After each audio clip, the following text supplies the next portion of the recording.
In this video, I'm going to show you how you can easily hide apps on your Samsung phone.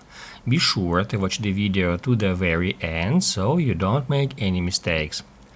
Let's get started, guys, and first off, you need to head over to Settings. To do that, I'm gonna swipe down from the top of the screen and then tap at that gear. Now, guys, at Settings, we are looking for the option Home Screen.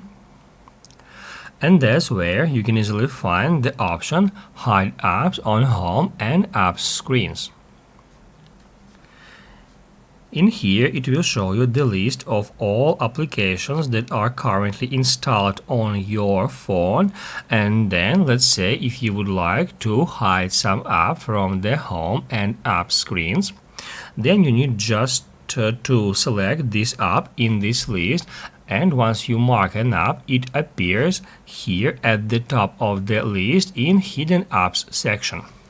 In this way, we can hide several applications, and then to apply the changes, don't forget to hit at Done here. And as long as the app is hidden from the home and from the app screens, you won't longer be able to find these apps on your home screens and at the app library.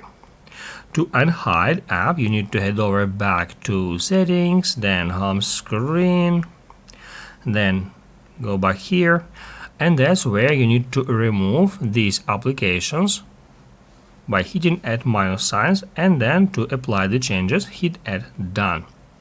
After that, we can go back to the app screen just like that, and that's how we can easily then add those applications back to the home screen. And after that, we can drag these icons and place them at any position we want. That's how it can be easily done. So if this video was helpful for you, don't forget to hit the like button.